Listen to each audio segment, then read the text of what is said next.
ہم اہل السنہ والجماعت علماء دیوبند کہلائے جاتے ہیں۔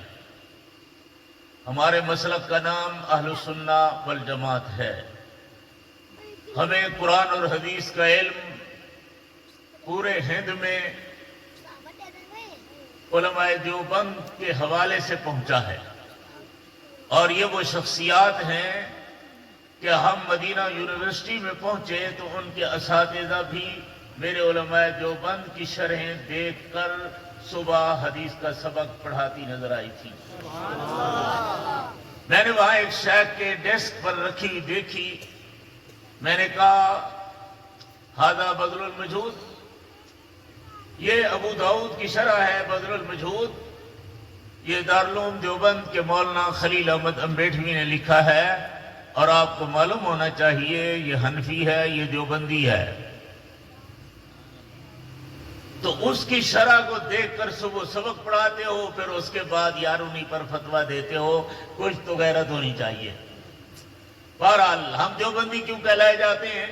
دیوبند ہمارا کوئی خانہ کعبہ نہیں ہے، دیوبند ہمارے لیے کوئی بہت بڑا مقدس جگہ بھی نہیں ہے۔ شہر ہے، عام شہر ہے، لیکن جس شہر میں اللہ اور اس کے رسول کا کلام، اللہ رسول کے دین کی خدمت کے فوارے اور چشمے شروع ہو جائیں تو وہ جگہ اس وجہ سے بابرکت بن جاتی ہے۔ اس لیے میں اپنے مسلک کے بارے میں آپ حضرات کو کچھ کہنا چاہتا ہوں۔ یہ بھی نہیں کہتا کہ لوگ ہمیں یہ کہتے ہیں تو لوگ ہمیں یہ کہتے ہیں، لوگوں کا ہمارے ساتھ کیا۔ میں اپنا مسلک بیان کرنا چاہتا ہوں۔ نبوت کیا ہوتی ہے؟ نبوت کا آغاز جنت ہے، منتہا بھی جنت ہے۔ نبی دنیا میں جنت ہوتا ہے۔ میں چند باتیں عرض کروں گا مختصر تاکہ آپ حضرات کو تھوڑا سا اندازہ ہو جائے کہ ہمارے اساتذہ اور ہمارے مشائخ نے انبیاء کرام اور خصوصاً جناب نبی کریم صلی اللہ علیہ وسلم کی ذات اقدس کا مقام کس درجے پر ہوا کرتا ہے۔ میرا دعویٰ ہے اللہ کا نبی عرب کی مٹی سے نہیں بنا، جنت کی مٹی سے بنا ہے۔ منہا خلقناکم وفیہا نعیدکم ومنہا نخرجکم تارۃ اخری۔ نبی جنت سے آیا ہے، جنت میں بیٹھا ہے، آج بھی جنت میں حیات موجود ہے، اور پھر یہی کچھ اپنے اصل مرکز یعنی معروف جنت میں یہی ٹکڑا اور یہی مزارات اور یہی یار اکٹھے چلے جائیں گے۔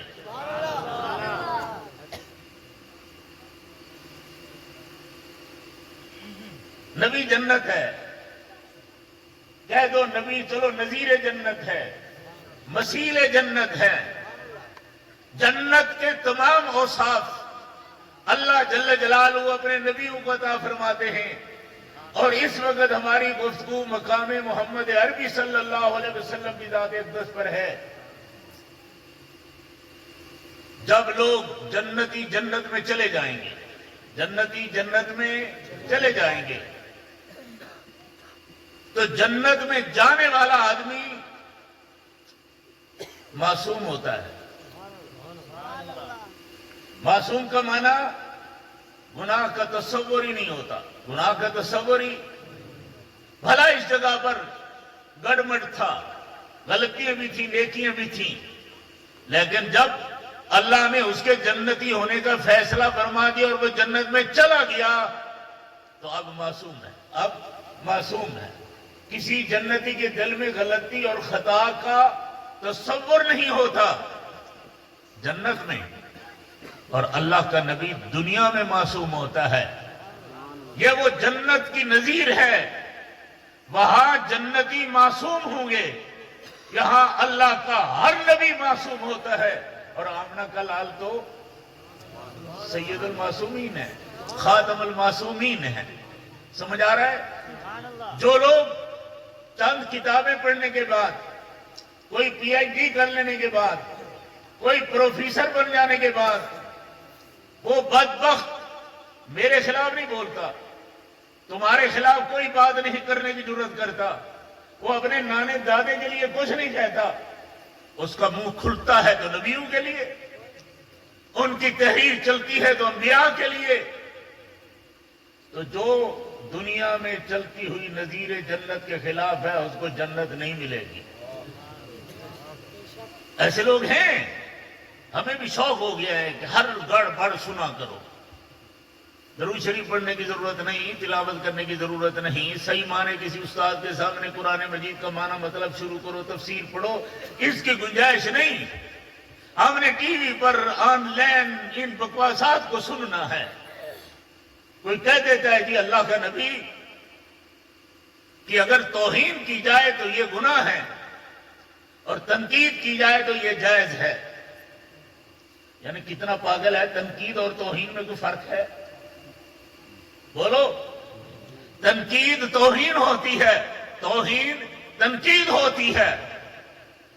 اپنے ایمان کی خیر منائے ہر آدمی، تو جنت میں جانے والا معصوم ہو جاتا ہے، اور اللہ کا ہر نبی جنتی ہوتا ہے، ہر نبی کا آغاز جنت سے ہوتا ہے، تو وہ بھی معصوم ہوتا ہے، وہ بھی جنتی پاک ہوتا ہے، جنتی ہر عیب سے پاک ہوتا ہے، جنتی ہر عیب سے پاک ہوتا ہے، نبی بھی ہر عیب سے پاک ہوتا ہے، نبی بھی۔ تو اللہ کا نبی یہ جنت کا منظر ہوتا ہے، یہ نذیر جنت ہوتا ہے۔ کوئی کہتے کہ کیسے کوئی آدمی یار بڑا کوشش کرتا ہوں لیکن گناہوں سے نہیں بچتا، یقیناً تو نہیں بچ سکتا، نبی بچ سکتا ہے، نبی معصوم ہوتا ہے، سبحان اللہ، نبی پاک ہوتا ہے، نبی ہر عیب سے بے عیب ہوتا ہے، کیونکہ جنتی ہر عیب سے بے عیب ہوتا ہے۔ تو نبی مسیل جنت ہوتا ہے۔ مختصر عرض کر رہا ہوں، اس لیے اگر تمہیں بھی جنت میں جانا ہے تو فرما دیا قُلْ إِن كُنتُمْ تُحِبُّونَ اللَّهَ فَاتَّبِعُونِي فَاتَّبِعُونِي يُحْبِبْكُمُ اللَّهُ۔ سبحان اللہ، اگر تم چاہتے ہو کہ اللہ کے محبوب بن جاؤ، جنت اللہ کے محبوبوں کا گھر ہے، اللہ کے باغیوں کا گھر نہیں ہے۔ اللہ کے باغی کو جنت میں جانے کی اجازت نہیں ہوگی۔ آمنہ کے لال کی شفاعت بھی اللہ کے محبوبوں کے لیے ہوگی۔ اس لیے جنت میں جانا ہے، اللہ کا محبوب بنا ہے، تو فرمایا فَاتَّبِعُونِي۔ اب جناب موسیٰ کی اتباع کرنے سے نہیں جنت میں جاؤ گے تم سب۔ اس وقت حضرت عیسیٰ علیہ السلام کی اتباع کے ساتھ جنت محبوب خدا ہونا مشکل ہے۔ اب آمنہ کے لال کی اتباع کرو گے تو رب کے محبوب بنو گے، جنت بھی تمہارے قدم چومے گی۔ سمجھ آ رہا ہے؟ اللہ جل جلالہ نے انبیاء کرام کو اپنی قدرت کا مظہر بنایا ہوتا ہے، اپنے کمالات کا مظہر بناتے ہیں۔ ہر نبی پر کمالات کی باران عطا فرمائی، لیکن سارے کمالات جمع کر کے آمنہ کے لال کو عطا فرمائی۔ اب کوئی کمال باقی ہے نہیں جس کے لیے کوئی اور نبی آنا چاہیے۔ تو مقام نبوت سمجھنے کے بعد ہمیں کیا کرنا چاہیے؟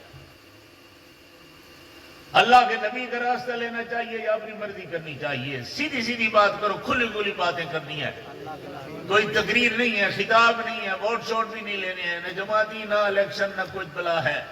صرف یہ چاہتا ہوں کہ جس طرح ہم آج اکٹھے ہیں، ہم جنت میں بھی حضور کے جھنڈے کے نیچے ایسے اکٹھے ہوں۔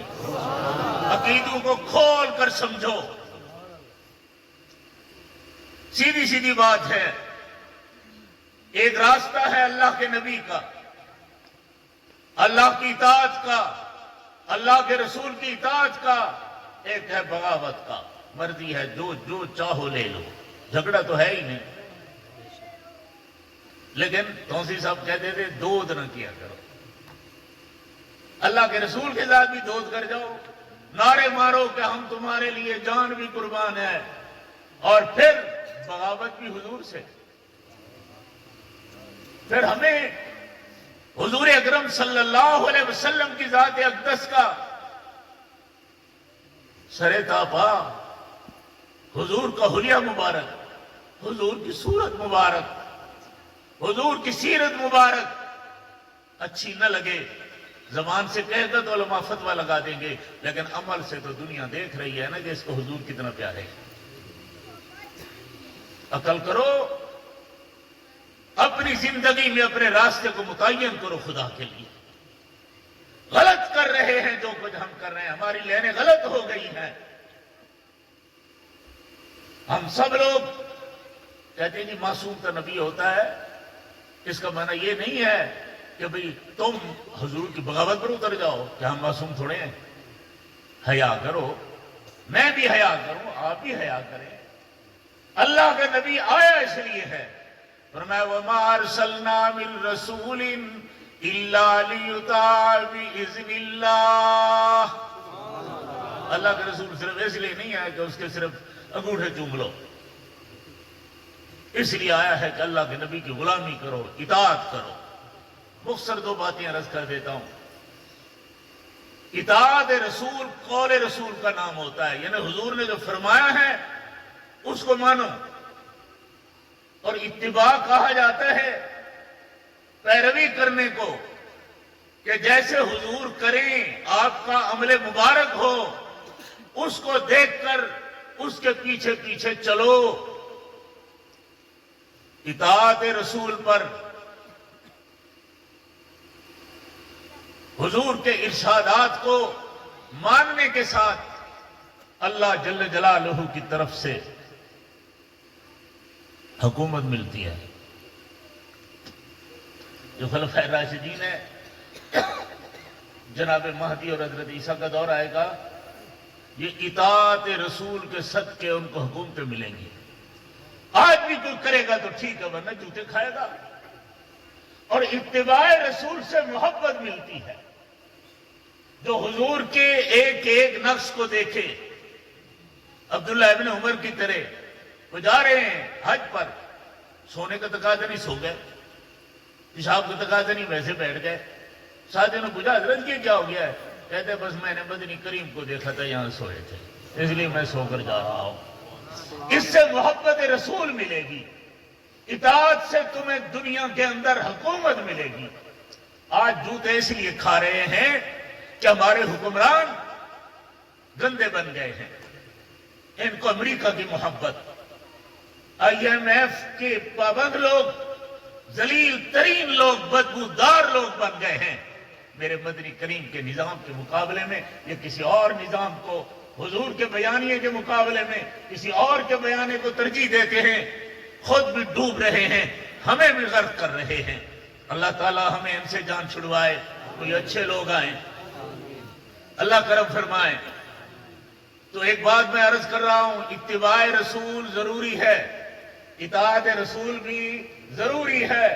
اگر اطاعت رسول نہیں، اتباع رسول نہیں، تو لاکھ کا کروڑ دفعہ زمزم سے دھو کر آ تیرا میرا اسلام میں کوئی حصہ ہی نہیں۔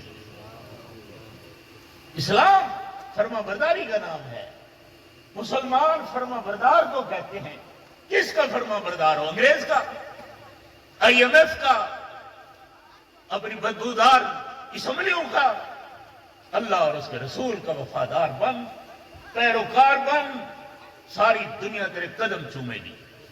تمہارے سامنے ہیں طالبان، لوگ تو نام کہنا بھول گئے کہ وہ جی ہمارا صدر صاحب نے افغانستان کے خلاف تقریر مار دی ہے، فرشتوں نے اٹھا کر اس کے منہ میں وہ تقریر مار دی ہے۔ تم پیٹتے رہو، حسد بوز کرتے رہو، وہ تیسری سپر طاقت بن گئی ہے۔ پوری دنیا نے اس کو نہیں تسلیم کیا، اس نے کہا جاؤ جاؤ مارو۔ چائنا گیا ہے مذاکرات کے لیے، تو طالبان نے کہا ہے کہ یہ پاکستان نہیں ہے کہ تم کمیشن لے لو، پیسے کھاؤ اور معاہدے کر لو، اور سارا ان کا جواہر اب ٹرک بھر کر جا رہے ہیں تمہارے چائنا کی طرف۔ انہوں نے کہا ایسا نہیں ہوگا، ہمارے افغانستان میں فیکٹری لگاؤ، ہمارے اللہ نے جو دادیں دی ہیں، جو چیز دیا ہے ہمارے ملک میں اس کو بناؤ، تم بھی کھاؤ، اپنی مزدوری ہم بھی کھائیں گے، ایک ٹرک بھی چائنا لے جانے کی اجازت نہیں ہوگی۔ کون ہے چائنا کو اس کی مخالفت کرے؟ کہو امریکہ کو اب پھر آئے، وہ پھر بھی تیار ہیں، ایک نہیں 10 دفعہ 4000 میل پہ نہر بنانا شروع کی ہے انہوں نے، 2500 میل نہر بن چکی ہے۔ یہ اللہ کی مدد ہوتی ہے۔ تمہیں تو 2 آنے قرضے نہیں واپس، اس نے قرضہ لیا ہی کسی سے نہیں ہے۔ جب ہم مدنی کریم سے بغاوت کریں گے، اطاعت نہیں کریں گے، بھلا تم کچھ کا کچھ بن جاؤ، ذلیل ہوتے رہو گے۔ صرف غریب لوگوں کے لیے گولیاں مارنے کے لیے تیار ہیں یہ لوگ۔ دین کے لیے آؤ، کیوں پریشان ہو جاتے ہیں لوگ؟ علماء دیوبند ہمیشہ حق کہا کرتے تھے۔ میں تو ایک ادنا سا طالب علم حق نہیں کہتا، میں تھوڑی سی ایک حقیقت بیان کر رہا ہوں۔ میں تو کمزور ایمان والا آدمی ہوں، اگر پھر بھی کہنے کو دل کرتا ہے۔ فوج کو کہتا ہوں خدا کے لیے میرے مدنی کریم کے قدموں میں آ جاؤ۔ نگران حکومت کو کہتا ہوں توبہ کرو امریکہ کی غلامی سے، میرے مدنی کریم کی غلامی میں آ جاؤ، خدا کے لیے نہ خود ڈوبو نہ ہمیں ڈباؤ۔ کیا خیال ہے؟ حضور کی غلامی کے بغیر کیا حال بنا ہوا ہے ہمارا؟ میرے خانپور میں ہر ہفتے کے دوسرے دن کوئی نہ کوئی خودکشی کر رہا ہے، مرد اور عورتیں۔ یہ مہنگائی کیوں ہوئی ہے؟ ہم پھر بھی ان کے گیت گائیں؟ ٹھیکہ جاتی وجہ سے انہیں تھا، نوکر سے انہیں تھے۔ ملک ہمارا ہے، پاکستانیوں کا ہے، مسلمانوں کا ہے، اللہ کے نبی کے صدقے ملا ہے، حضور کے یاروں کے صدقے، آل بیت کے صدقے، قرآن کے صدقے ملا ہے۔ کہتے ہیں مولوی بولتے ہیں اس لیے ان کو پکڑو پکڑو پکڑو پکڑو، پکڑتے رہو، کیا فرق پڑتا ہے؟ لیکن اگر ہم بات نہیں کہہ کر جائیں گے، قیامت کے دن ہمارے منہ میں جہنم کی لگامیں ڈالی جائیں گی۔ گواہ ہو جاؤ، میں ہر جلسے میں کہتا ہوں، آج بھی کہہ رہا ہوں حکومتوں کو کہ اگر تم مدنی کریم کے نہیں ہو تو ہمارا تمہارے دل میں، ہمارے دل میں تمہارا ایک مچھر جتنا بھی کوئی قدر نہیں۔ جاؤ دفعہ ہو جاؤ۔ سیاستدانوں کو کہتا ہوں، پیپلز پارٹی والوں کو کہتا ہوں، مسلم لیگ والے کو کہتا ہوں، پی ٹی آئی والے کو کہتا ہوں، ان 14 جماعتوں کو کہتا ہوں، سارے ملو، حیا کرو، محمد کریم کے بیانے پر سب کو جمع کرو، ورنہ اب تک ہم بھی ذلیل اور رسوا ہوئے، تم بھی ہوتے رہو۔ یہ نہیں ہے کہ کسی سے ہمارا اتحاد ہو جائے تو وہ ولی بن گئے، ہم ان کی بھی صفائیاں شروع کر دیں۔ یہ گنجے بنجے سب کو جانتے ہیں ہم لوگ۔ بہرحال قرآن ہے، میں کسی کو گالیاں نہیں دے رہا، میں اپنے آپ کو بھی، حکومتوں کو بھی یہی عرض کر رہا ہوں، ہم بھی حضور کی غلامی میں آ جائیں، تم بھی حضور کی غلامی میں آ جاؤ، تو انشاءاللہ یہ ہمارا پاکستان، کویت سویت سب پیچھے رہ جائے گا، ہمارا پاکستان سب سے آگے چلا جائے گا۔ اللہ تعالیٰ خوش رکھے آپ حضرات کو۔ ایک چھوٹی سی بات اپنے دوستوں سے، علماء سے، جماعتوں کے ذمہ داروں سے، غلط ہو سکتا ہے کیونکہ میں تو کوئی اتنا بڑا نہیں ہوں، لیکن میں سب کو یہ عرض کرتا ہوں، خدا کے لیے اسلام کے بیانیے کو توڑو مت، ایک ایک بات کے بیانیے پر نہ اڑ جاؤ۔ اسلام جامع ہے، پورا اسلام بیان کرو خدا کے لیے۔ ہمارے مسجدوں میں توحید بیان نہیں ہوتی، اللہ کی توحید سے ہی نہیں بیان کر سکتے۔ ایک ایک بیانیہ ہے، ختم نبوت، ساتھی آ جائیں 40 آ جائیں، ایک لفظ، ایک بات، ایک کافر۔ میرے یار سپاہ والے آ جائیں، ایک بات، ایک مخالف، ایک بیانیہ، تو سارا دین باقی کون بیان کرے گا؟ بیان کرو نظم کے ساتھ ایک مسئلے کو، لیکن ایسا نہیں ہے کہ چھوڑ دو۔ خدا کے لیے توحید کون بیان کرے گا؟ رسومات کے خلاف کون بولے گا؟ بدعات کے خلاف کون سمجھائے گا کہ یہ مدنی کریم کی سنت ہے، جو سنت کے خلاف ہے یہ بدعت ہے؟ آمنہ کا لال کہہ دیا کل بدعت ضلالہ وکل ضلالۃ فی النار، کون بیان کرے گا؟ العلماء ورثۃ الانبیاء، نبی نے ایک بات کے رٹے نہیں لگائے، ناراضگی معاف، تو ہمیں بھی ایک بات کے رٹے لگانے پر نہیں چاہیے، ہمیں بھی پوری جامع بیانیہ ہونا چاہیے۔ علماء تم اسلام کے نمائندے ہو، یوں نہیں کہ تم کسی ایک پارٹی کے، کسی ایک گروپ کے نمائندے ہو۔ ساری پارٹیاں محمد کریم کے بیانیے پر قربان ہو جائیں، بیان کرو، کھل کر بیان کرو۔ کچھ لوگ کہتے ہیں شاید حبیب الرحمان کچھ اور کہنا چاہتا ہے، میں اور نہیں کہنا چاہتا۔ دین کو سکیڑو نہیں، دین صرف ایک بات پہ نہیں ڈالو، کھل کر کہو، سارے مسئلے بیان کرو، قرآن مجید کو عظمت سے بیان کرو، اول سے آخر تک بیان کرو۔ کون بیان کرے گا جی اگر مولوی نہیں کرے گا تو؟ میرا حاجی، میرا غازی، میرا بھائی، اللہ اکبر، ہمارے گھروں میں پردے ختم ہو گئے۔ امریکہ یہ فروئی باتیں ہیں، چھوڑو جی چھوڑو جی، ہم تو امریکہ سے لڑنے والے ہیں۔ دین بیان کرو پورا۔ ہم کہاں چلے گئے ہیں؟ اللہ اکبر، کہاں چلے گئے ہیں؟ تیرے میرے گھر میں ایک دور ہوتا تھا کہ اگر کسی ہمارے وڈیرے، کسی بزرگ، کسی برادری کے وڈیرے کی بیٹی کا کوئی نام لے جاتا تو کلہاڑی نکل آیا تھی کہ وہ میری بیٹی کا نام کیسے لیا ہے۔ غیرت ہوا کرتی تھی، کہاں گئی وہ غیرت؟ حاجی، غازی، فقیر، مولوی بھی، ہم بھی اپنی بیٹیوں کو انگریزی پڑھانے کے لیے لے جاتے ہیں، وہاں چھوڑ کر آ جاتے ہیں، وہاں جبریل بستے ہیں، وہاں جبریل ہوتے ہیں جی، فرشتے ہیں یونیورسٹی کا لاہور میں چھوڑ کر آؤ۔ کہتے ہیں ضرورت ہے۔ افسوس ہے، حضور کو خاتم النبیین مانتے ہو، حضور کے ختم نبوت کے صدقے وہ دین سے ہٹ کر بھی کوئی ضرورت ہوتی ہے؟ چلو ضرورت ہے تو لیٹرین ہے نا، لیٹرین تیسری ضرورت سمجھو۔ میں کہتا ہوں آج بھی انگریزی پڑھنے کی اتنی ضرورت نہیں ہے جتنی لیٹرین کی ضرورت ہے۔ خدا کے لیے غیرت کرو، دنیا کو جی ہم نے جی کو فتح کرنا ہے، واہ بھائی واہ۔ فتح کرو گے تو آمنہ کے لال کے طریقے کے مطابق فتح ہوگا۔ اللہ کہتا ہے یا ایھا النبی قل لازواجک وبناتک ونساء المؤمنین یدنین علیہن من جلابیبہن۔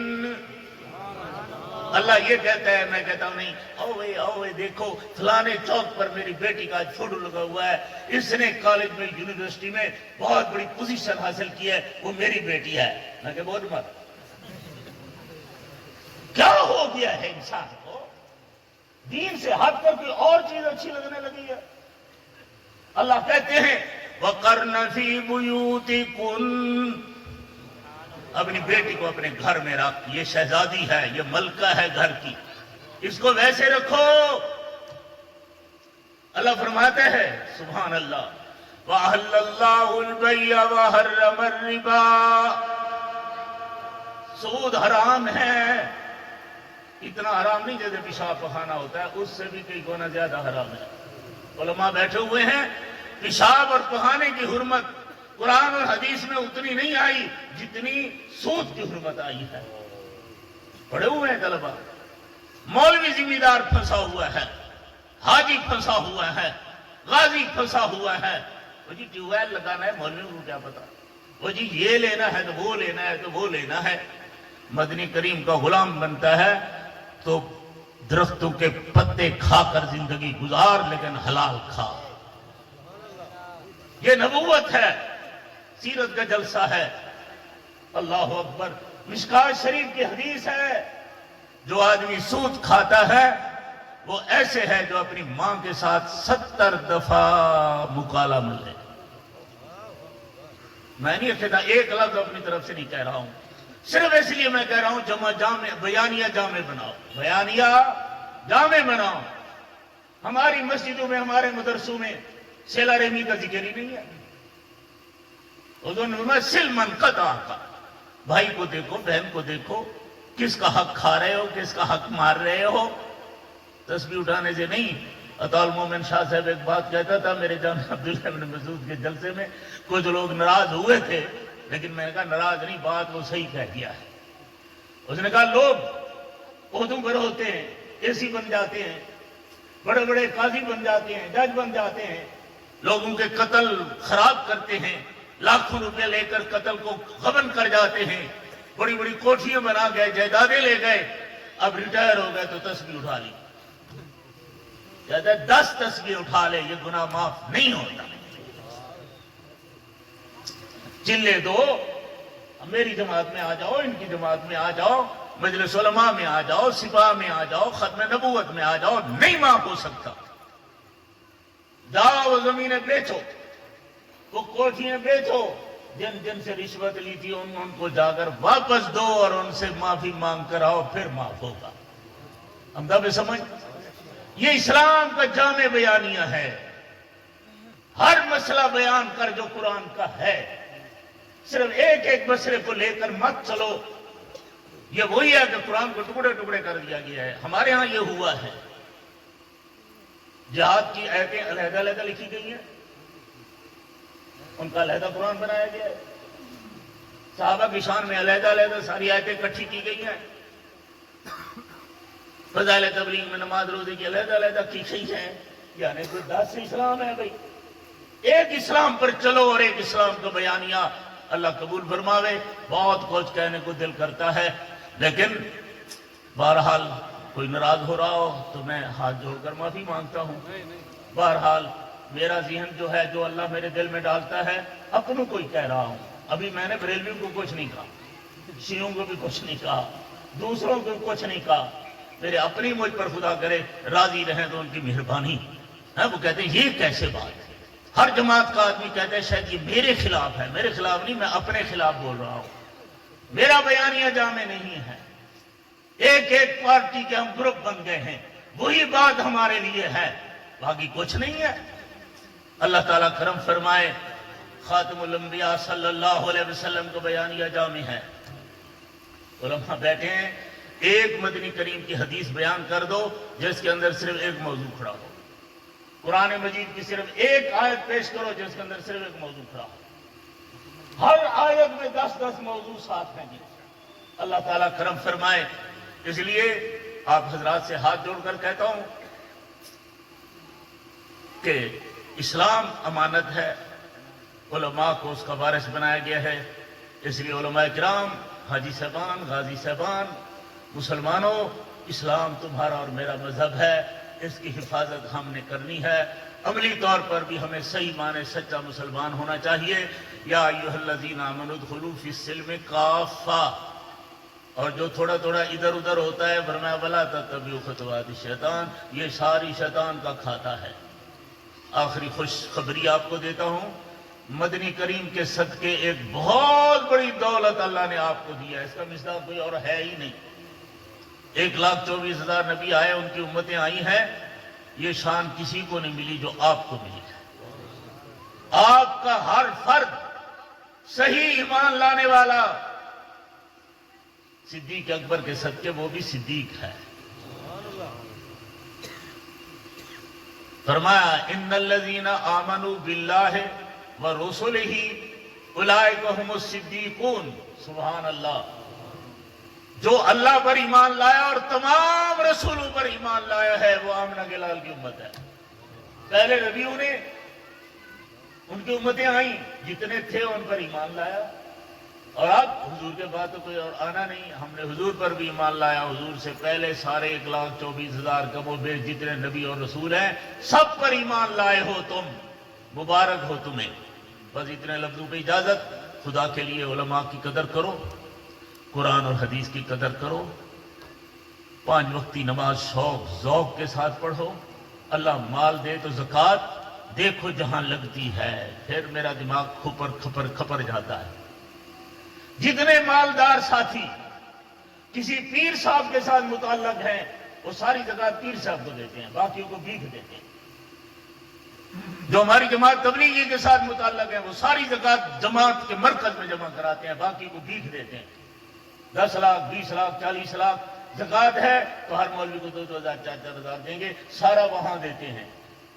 ایسا نہیں ہے، ہر جماعت، ہر پیر فقیر زکوٰۃ دو، اللہ کا حکم مان کر جہاں ضرورت ہے آنکھوں سے دیکھو، ہر مدرسے میں ہر مسجد میں دو، کسی ایک کے بانڈ نہیں ہو، سارا اسلام عام ہے۔